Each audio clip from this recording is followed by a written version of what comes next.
লাগছে এত ক্ষুধা সারা সন্ধ্যাবেলায় পিঠা বানাবো, তো এইখানে বেটারটা রেডি করে রাখছি। বেটারটা কি দিয়ে তৈরি করলাম?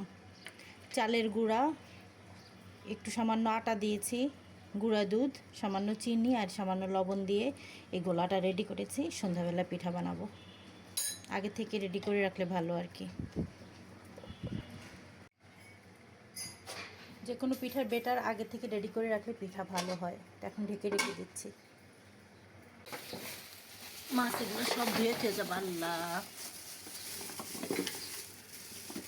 দেখো আলু কই গেছে। ভালো একটা পলিথিন নাও,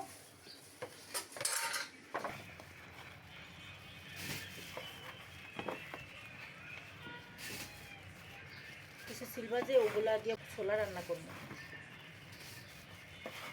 ব্যাস ব্যাস ব্যাস,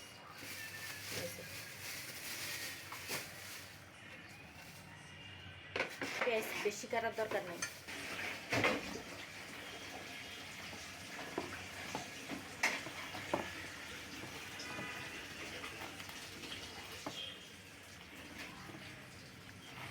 বড় বড় এই 6টা শুধু সিলবা, এগুলো সেদ্ধ করবো। আর ছোটোগুলা ছোট ছোট পিস করবা, ওই যে শোল মাছ দিয়ে যেভাবে রাঁধি। পেঁয়াজ কাটবা, আর মাছ কাটার সময় আমার ডাক দিও মাছগুলো ঠিক করার সময়। আচ্ছা, চিংড়ি মাছ এখানে কি? এগুলো হচ্ছে পাবদা। এগুলা তো শুধু ধুইলেই হইব, এগুলারে ছোট পিস করতে হইব। শোল মাছগুলা কাটবো না, ওগুলা কাইটে রাখলে। আর এটা নিয়ে যাই, চিংড়ি মাছ তো আর আজকে রান্না করবো না, যেদিন রান্না করবো সেদিন। মাছ সব ধোয়া শেষ, এখন এগুলা সব পলিথিনে ভরে ফ্রিজে রাখবো।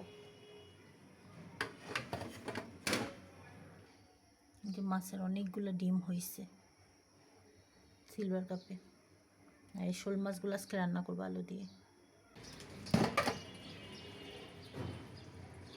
মাংস ধোয়া শেষ, এখন সব মশলা মেখে মাংসগুলো বসাই দিব।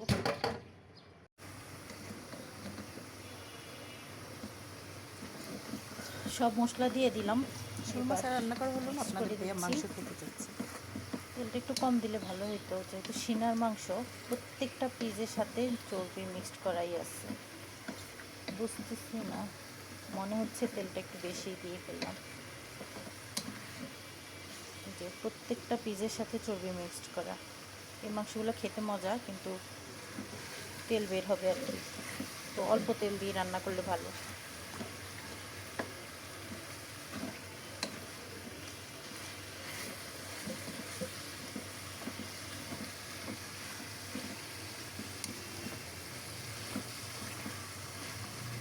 এখন চুলার আঁচটা কম রেখে ঢেকে রাখবো,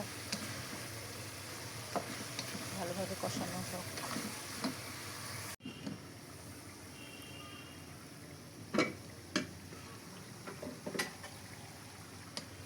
মাংস কষানো শেষ, এখন পানি দিয়ে দিব। এই যে গরম পানি করেছি,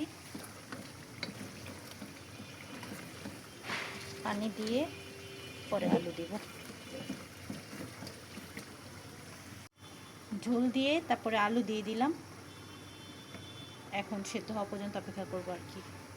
তা আবার ঢেকে দিচ্ছি।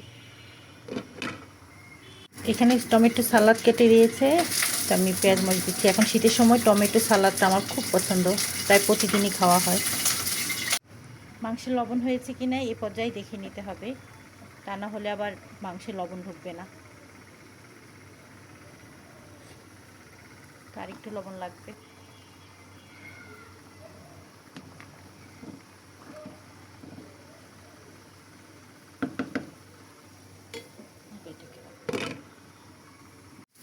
কাঁচা কাঁচা কাঁচা পেঁয়াজ, কাঁচা পাকা টমেটো, সেই স্বাদ। চিকেনটা ভাজি করে নিচ্ছি। সামান্য হলুদ আর লবণ দিয়ে এটাকে সেদ্ধ করে নেব। শালগম তো আজকে আর রান্না করবো না, তো শালগমগুলো ধুয়ে তারপরে পলিথিন ভরে ফ্রিজে রেখে দিব। আল্লাহ চায় তো কালকে রান্না করব। অলরেডি লাল হয়ে গেছে, একদম সাদা ছিল, কিন্তু শালগম কিছুটা আলুর মতো, পানিতে না ভিজালে একটু লালচে লালচে হয়ে যায়, এই যে ব্রাউন ব্রাউন টাইপের।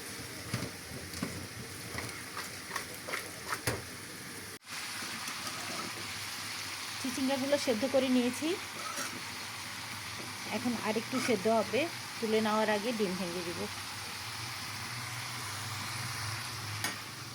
আর এই যে গরুর মাংস এখনো হচ্ছে,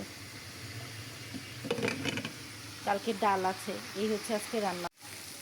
একটা ডিম দিয়ে চিচিঙ্গাগুলো ভেজে নিলাম, হয়ে গেল মজার চিচিঙ্গা ভাজি। ডিম দিলে ভালো লাগে, নয়তো খালি খালি চিচিঙ্গা হয় চিংড়ি মাছ দিয়ে ভালো লাগে, না হয় ডিম দিয়ে। খালি চিচিঙ্গা ভাজি আমার একদম পছন্দ না।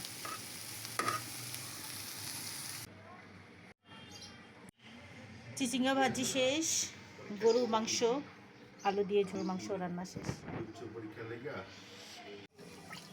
এখন চালগুলো ধুয়ে নিচ্ছি, ভাত বসাবো।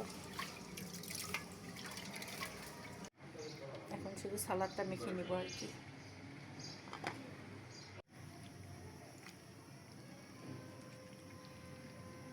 রান্নাবান্না সব শেষ করলাম, এখন সব শেষে এসে সালাদটা মাখছি খাওয়ার আগে দিয়ে আর কি।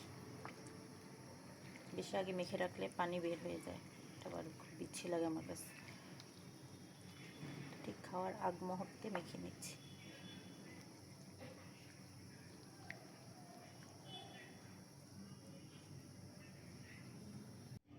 গরুর মাংস আর চিচিঙ্গা রান্না করেছি, আর দেখেন আইটেম কতগুলো হয়েছে। শোল মাছ দিয়ে আলু দিয়ে ডাল ভুনা, সকালবেলার ডাল ভুনাটা আবার আমার ছেলের পছন্দ, ভাত দিয়েই খাবে। আর এই যে পাতলা ডালও আছে। যে পিঠা বানাতে চাইলাম সেটা হইল না, এখন অবশেষে আমি কী বানাচ্ছি দেখেন। আসলে আমি যে পিঠাটা বানাতে চাইছিলাম, তার উপরে যে ভাঁজ দিয়ে ভেতরে গুড় আর নারিকেল দিয়ে বানায় পিঠাটা, ওইটা বানাইতে চাইছিলাম, কিন্তু ওইটা মনে হয় একটু আঠালো জাতীয় চাল হইতে হবে আর কি, চালের গুঁড়া, বিন্নি চালের গুঁড়া। আমাদের এটা হচ্ছে আতপ চালের গুঁড়া, যার কারণে এই গুঁড়া দিয়ে হবে না। আমি ট্রাই করছি, এখন অন্য পিঠা বানিয়ে নিচ্ছি, কারণ এগুলো একটু ফালানো যাবে না, নষ্ট হবে। পাটিসাপটাও ট্রাই করলাম, পাটিসাপটা আমার এই চকলেট গুড় দিয়ে হচ্ছে না, এখন আমি অন্য পিঠা বানাচ্ছি। এই যে পরে তেলের পিঠা বানিয়ে নিচ্ছি, কী করবো, ডোগুলো ফালাবো। তেলের পিঠাও ভালো হইতেছে না, পাটিসাপটার বেটার দিয়ে কি আর তেলের পিঠা ভালো হবে? তো মোটামুটি যা হচ্ছে আর কি খাওয়া যাবে। আমার আবার চিনি দিয়ে বানানো পিঠা ভালো লাগে না, তেলের পিঠা গুড় দিয়ে বানালে বেশি ভালো লাগে।